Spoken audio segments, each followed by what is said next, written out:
happy little dreams.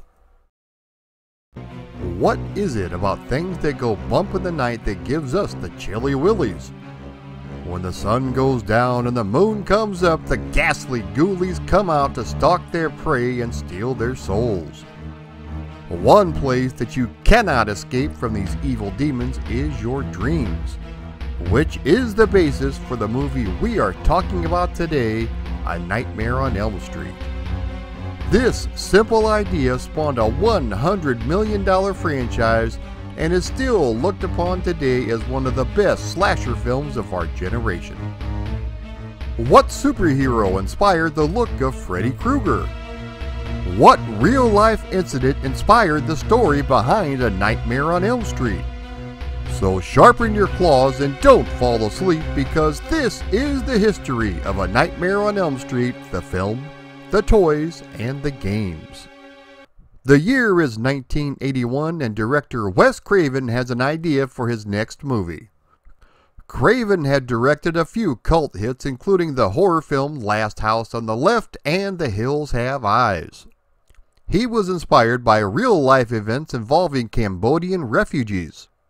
Due to the horrendous conditions a young man was subjected to, he had terrible nightmares.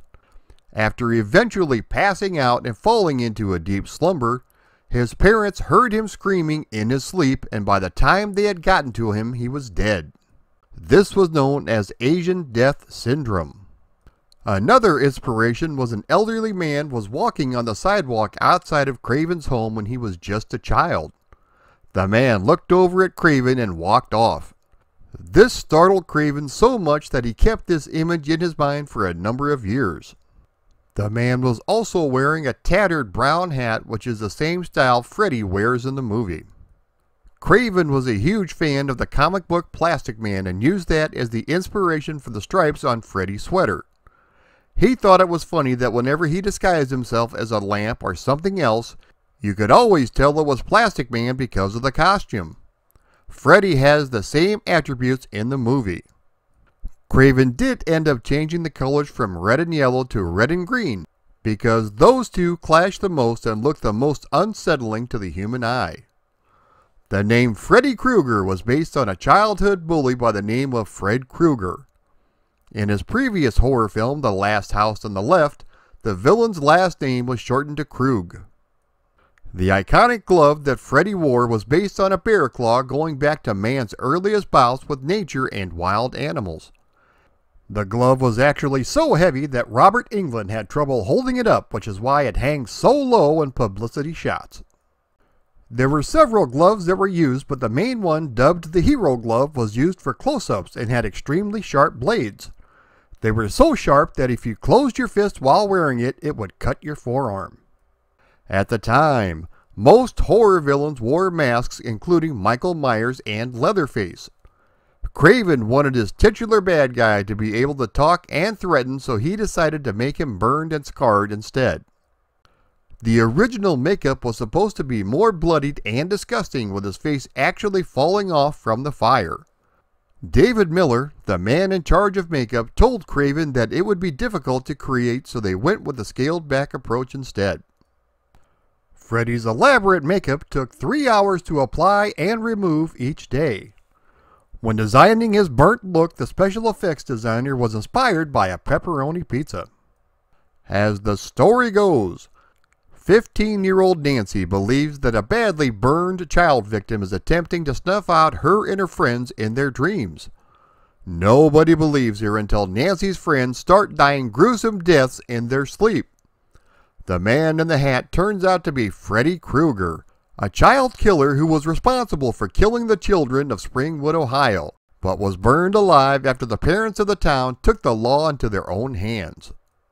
Freddy is now a demon who preys upon the children of those who murdered him in their sleep. Nancy must do whatever is necessary to stop Freddy Krueger once and for all.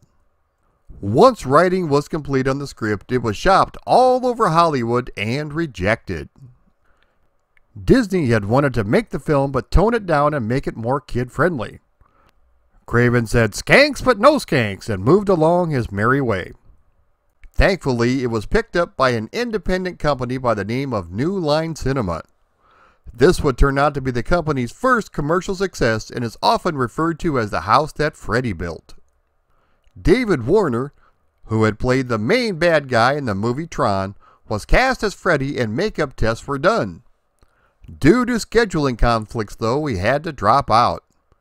The preliminary makeup they were going to use with Warner is interesting because instead of a burn victim, he looks more like a creepy old man. Even in this early photo, he still has his signature Freddy Krueger fedora hat.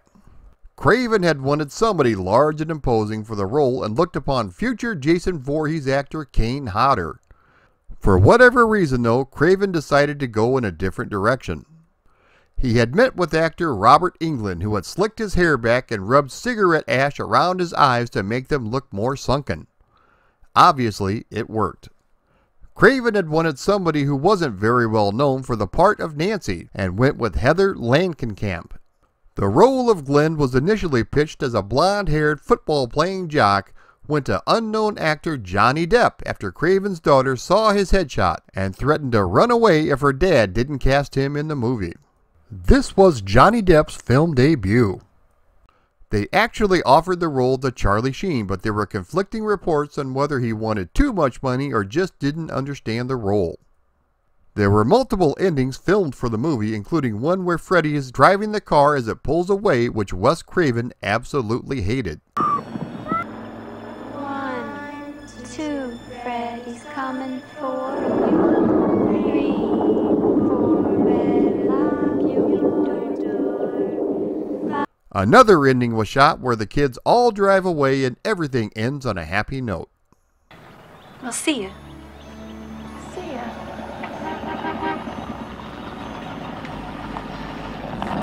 Hi, everybody. Believe this fog? Oh, I believe anything is possible. You're looking good, girl. Bye. Bye, Mom. Over the years, deleted scenes have started to surface, including one where Nancy's mother tells her that she had a sibling that was killed by Freddy. This was never revealed in the final cut of the movie. During production of the movie, 500 gallons of fake blood was used, a lot of which was seen in Glenn's death. They had built a rotating room which was manually turned with ropes and pulleys. Speaking of Glenn's death, the amount of blood used was inspired by the elevator scene in The Shining. The bathtub sequence with Nancy was shot with a bottomless tub, allowing the person holding the glove to stand up if possible. Freddy's trademark boiler room was an actual boiler room in the basement of the Lincoln Heights Jail in Los Angeles, California. The movie was filmed on a $1.5 million budget and would earn $57 million globally. This started an epic franchise that included 6 sequels, a Freddy vs. Jason crossover film, a Freddy TV series, and more. There were a number of collectibles released over the years, with some really cool ones coming out recently. We had everything from t-shirts, statues, yo-yos, board games, large talking dolls, gloves, hats, model kits, and action figures. There were a couple of A Nightmare on Elm Street games that were released, with the most well-known being the NES version. This was released in 1990 by LJN and developed by Rare. This is a 7-level game in which you have to find a set number of bones on each one to unlock the end-level battle with Freddy. If you have the NES Satellite or an NES 4-score, you can join up with 3 other people and get some 4-player simultaneous action going on. This isn't based on any particular movie in the series, and none of the characters are here, not even Nancy. The graphics themselves look like a generic version of Castlevania, in which you come face to face with snakes, bats, zombies, and more. The controls are pretty straightforward, with a punch button and a jump button. If you take more than 4 hits, you will lose a life. Freddy's bones are scattered strategically across the levels, and once you have collected all of them, you have to burn them in the boiler room. At the top of the screen is a sleep meter, which represents how tired you are. It will slowly drain as time goes on, and if you don't drink the coffee that is laid out, you will fall asleep. In your dream state, the enemies are a lot tougher to kill. Thankfully, while in the dream state, you can transform into an acrobat, shadow warrior, or necromancer. Once you collect all the bones from each level, you will fight a portion of Freddy's body, including his head, glove, etc. The original prototype of the game had you take control of Freddy, in which you chase down the teenagers and kill them. There was no way Nintendo was going to release that version though.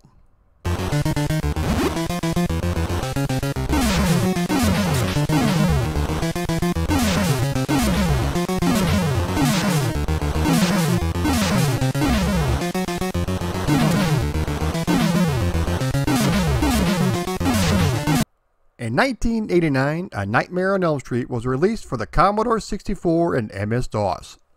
The game is actually based off of A Nightmare on Elm Street 3, Dream Warriors, in which you have to explore Freddy's home in the dream world while rescuing your friends.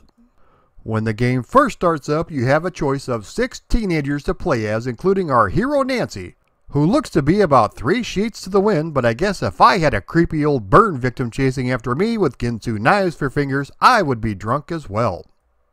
Each character has their own unique attributes, and the first thing to do is locate Freddy's house.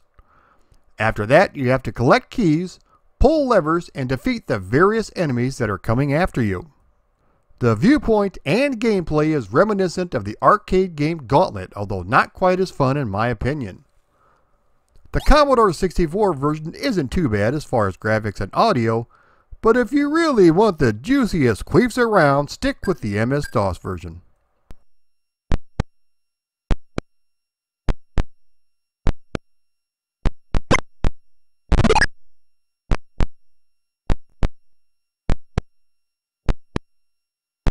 Freddy was a selectable character in Mortal Kombat 9.